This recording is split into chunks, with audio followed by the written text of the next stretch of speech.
अभी एक ऐसी मूवी है जिसमें तुम सॉन्ग से दिक्कत नहीं होता बट तुम एंजॉय करते हो, पर तुम बेवकूफ हो गए अगर अगर तुम बर्फी को मास्टरपीस नहीं मानते। अब बर्फी एक टिपिकल रोमांस मूवी होती है अगर इसका स्टोरी टेलिंग का स्ट्रक्चर नॉन लीनियर नहीं होता। अब अगर नॉर्मली होता तो 1970 में जब बर्फी और शूटिंग की मुलाकात होती है, इससे स्टार्ट होती है और इसके बाद मर्डर मिस्ट्री होता है। इससे पहले बर्फी का ब्रेकअप एंड क्या ब्रिलियंट एक्टिंग की है रणबीर कपूर ने। अब इस सीन की वजह से ये मास्टरपीस बन रहा है। अब इसमें विदाउट एनी डायलॉग हम समझ सकते हैं कि बर्फी का दिल टूटा है एंड कैसे रणवीर ने डिलीवर किया। डैम। एंड नोटिस करना होगा जब बर्फी कह रहा है तो तब कोई म्यूजिक नहीं बज रहा, लेकिन जब श्रुति का फीलिंग को बोलना होता है तब म्यूजिक बज रहा है पीछे। बट देखो ये थोड़ा ऑफ टॉपिक हो गया, बट जो नॉन लीनियर स्टोरी टेलिंग दिखाया गया अब रणवीर के दिल टूटने के बाद झिलमिल से मिलना और कुछ महीने बाद जब ये लोग सेटल हो जाते कोलकाता, फिर से श्रुति मिल गई। अब श्रुति एक ऐसी औरत तुमने डिसीजन खुद ले ही नहीं पा रही। पहली बात तो एंगेज थी, फिर भी प्यार हो गया बर्फी से। लेकिन देखो अब अगर बर्फी का अगर दिल नहीं टूटा तो झिलमिल से नहीं मिल पाती है, जिस कारण हमें ब्यूटीफुल लव स्टोरी नहीं मिलती।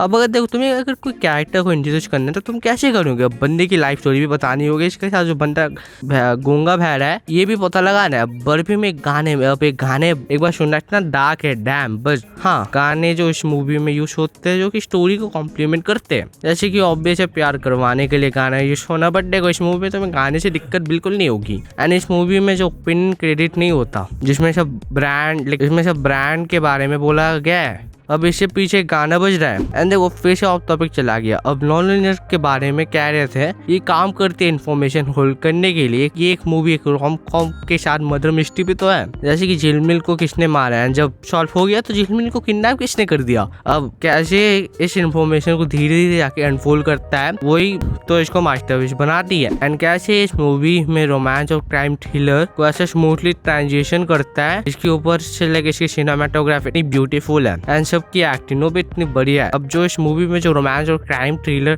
को ऐसे ट्रांजिशन किया जा सकता है, लेकिन जो इसका non linear story telling use करने का नतीजा है जिस कारण वो मूवी काम करती है। पर कैसे अब एज वी नो कि बर्फी का पापा का हालत खराब होने के कारण उसको पैसे चाहिए, जिस कारण वो बैंक लूटता है। अब बैंक तो ज्यादा सक्सेसफुल नहीं होता, लेकिन झिलमिल को किडनैप करने का प्लान बना है। अब देखो ये सब कांड होता है 1970 तो में, लेकिन कट करके जाते हैं 1978 में, जिधर पता लगता है कि बर्फी ने पैसे मांगे और इसके लिए लेटर भी बनाया। तो हमें लेटर में बारे में पता है, लेकिन अब हमें सरप्राइज नहीं है कि कैसे करेगा, उल्टा एंटिसिपेशन है कि कैसे होगा ये, मतलब लेटर बनेगा कैसे। अब कि बर्फी ने क्या कैसे होगा ये इसके साथ, ऊपर से बर्फी ने मार दिया, बट बंदे ने तो झिलमिल को अपने घर छोड़ दिया था। अब उसके पापा मर गए तो फिर बंदा मारेगा क्यों? अब देखो स्टोरी के ऊपर बात हो गई, कैरेक्टर की बात करते हैं। पहले तो छुट्टी है वो काइंड ऑफ कैप्चर है अपने रूल्स में। अब बंदी हुई है, उसके ऊपर से इसकी माँ उसका टेप देती है। वाह, मतलब किसी को भी मूव ऑन करना नहीं आता इस फैमिली में। बट देखो मूव ऑन ना हो या ना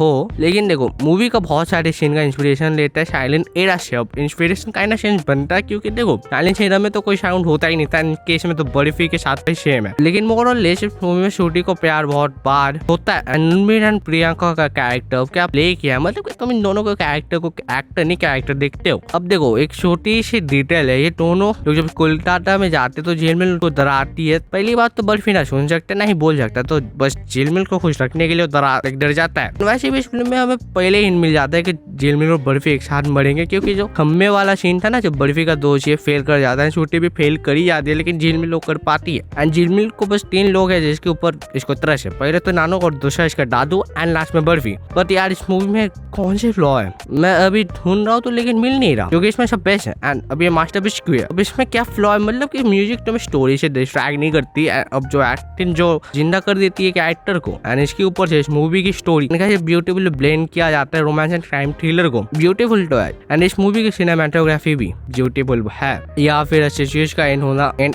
आई जाता है, जैसे कि बर्फी एंड झिलमिल मर जाते हैं एक साथ, मतलब क्या पोएटिक वे में मरे दोनों ही। Barfi one of the finest movie, जिसको one of the finest movie of Bollywood, इसको जितनी बार भी देखो मजा कम नहीं होता। एंड आई डोंट नो कि बॉलीवुड ऐसी मूवी बनाना कम कर दिया है, बट देखो one of the finest movie से याद है। तो तुम्हें जानना है कि 3 इडियट्स क्यों मास्टरपीस है, तुम इसको क्लिक करके देख सकते हो। हाँ, ये थी मेरी बात।